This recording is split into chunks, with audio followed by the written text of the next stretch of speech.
Meet the water bear. This guy is one of the toughest creatures on Earth. He can handle almost anything you throw at him.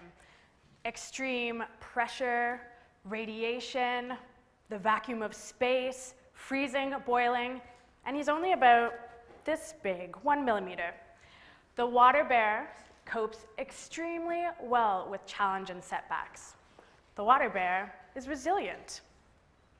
But what does resilience actually mean? Well, the Webster's Dictionary defines it as the ability to become strong, healthy, or successful again after something bad happens.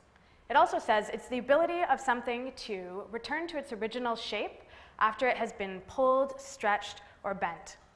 And it cites nylon as an example of resilience. But what does that mean for us as humans? Why should we care about resilience? Well, I've got some good news and some bad news. I'll start with the bad news first. Bad things are going to happen to us. They're going to happen to all of us, to you, to me, today, tomorrow, for the rest of our lives. And considering bad things and challenges and setbacks are going to be with us for the rest of our time on Earth, how we respond to these challenges should be kind of a big deal, right? Also, I'm going to go on a limb here and assume we all want to be happy. That's something we're generally seeking, is happiness. And research has shown that resilient people tend to be happier than the average person. Resilient people tend to have better relationships, higher life satisfaction, and less hopelessness, anxiety, and depression.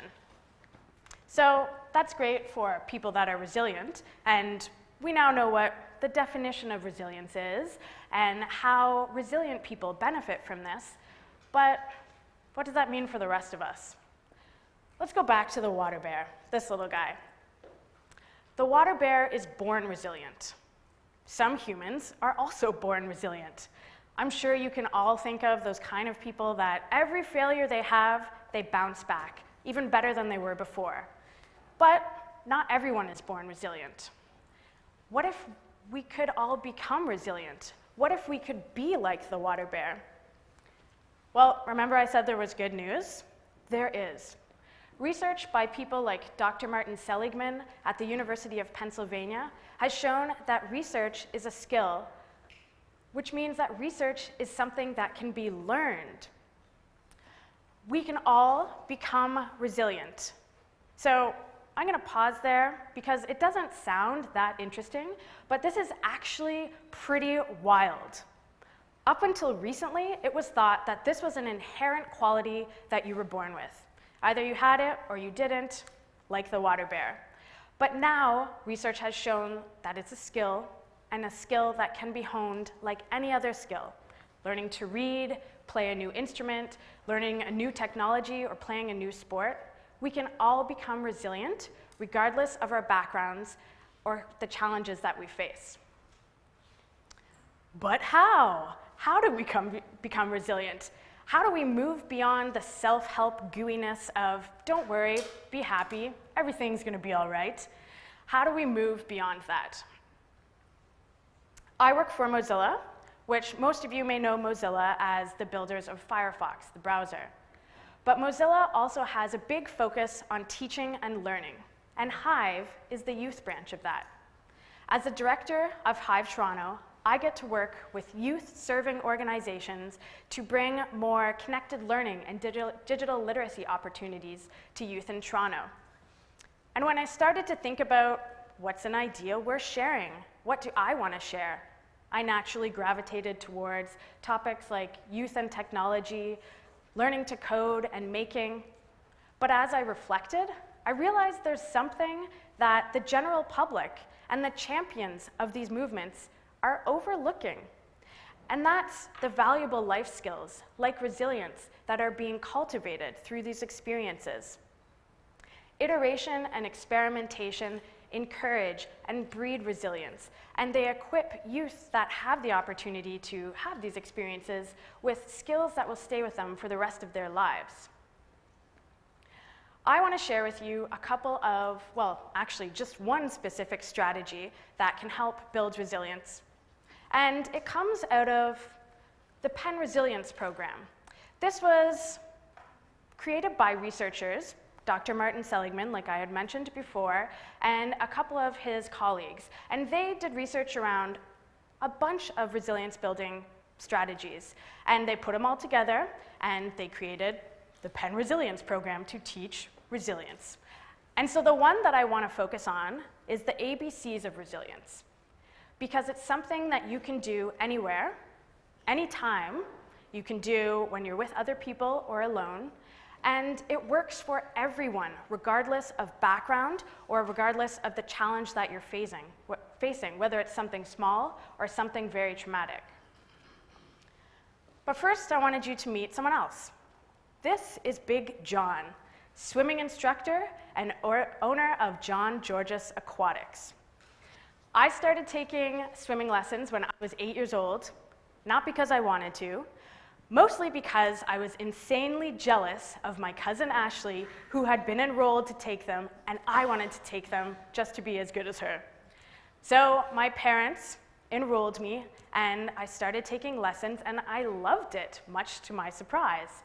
I loved everything about it. The way the water was see-through, but kind of like a blanket at the same time. The way that I could be in the pool with a bunch of other people, but as soon as I went under water, it was like I was totally alone. I even liked the little haircicles that formed on my hair, it was longer back then, when I left the pool during the winter. And I progressed through swimming levels, like one does, and I continued to progress until there was just this one level that I could not pass. My classmates graduated, I got held back. More classmates graduated, I still got held back. And even though I liked swimming, I felt really frustrated and wanted to quit. Big John pulled me over to the side of the pool one day, and I thought I was in trouble, but instead he asked me, what did I think about not passing?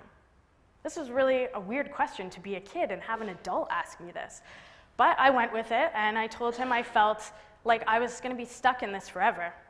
Everyone else got to pass, but I just wasn't good enough, and nothing I was going to do was going to change that. And I felt frustrated and a little bit alone. Big John challenged me and started arguing with me.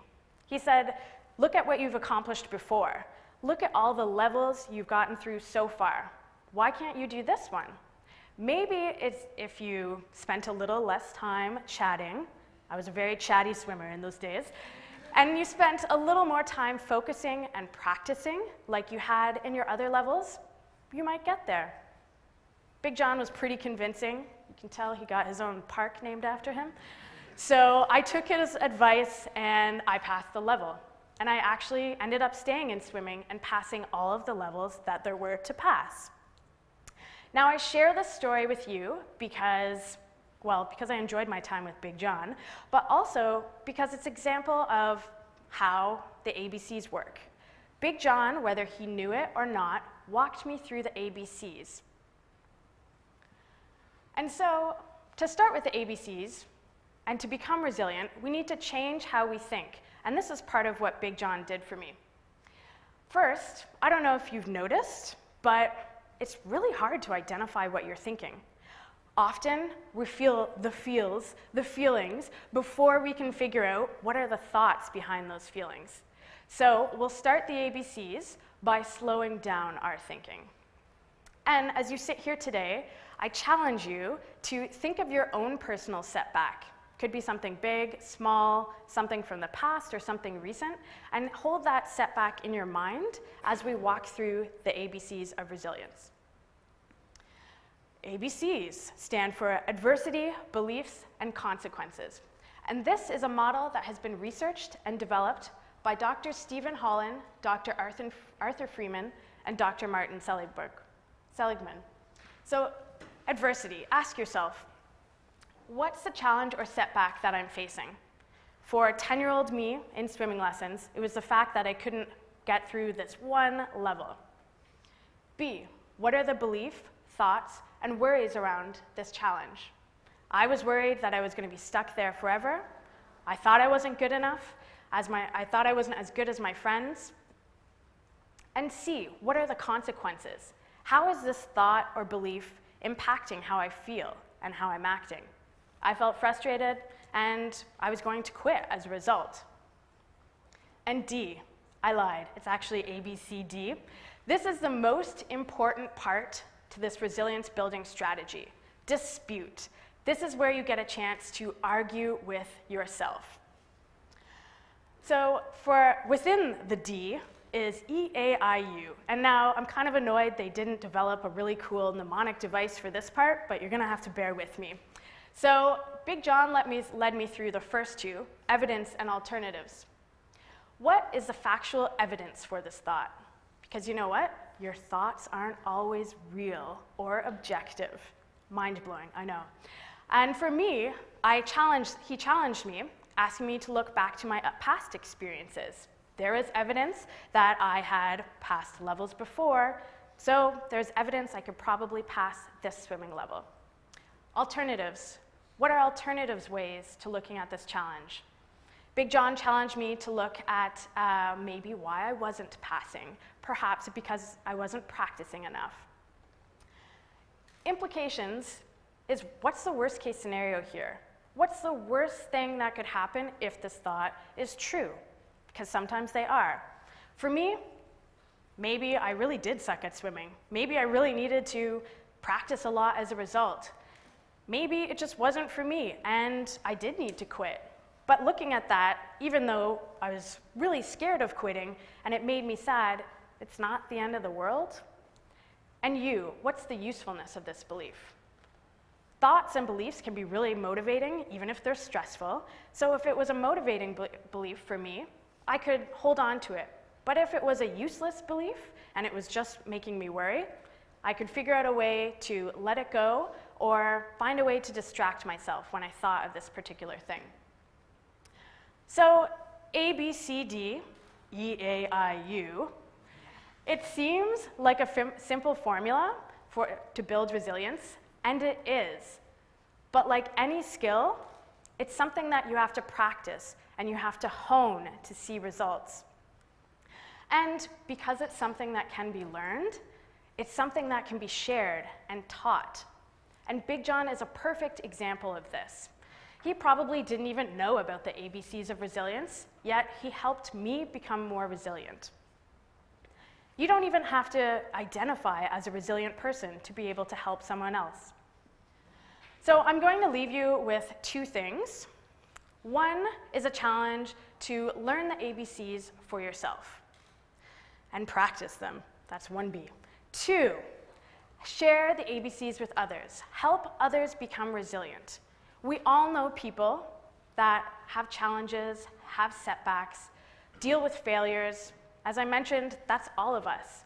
And whether you're an educator, or you're a parent, or a business leader, or you work within a team, or maybe you just have that one friend who always leans on you for support, you can help integrate the ABCs, even without them knowing, into your approaches, into your interactions with others, and even your programs and curriculums that you teach.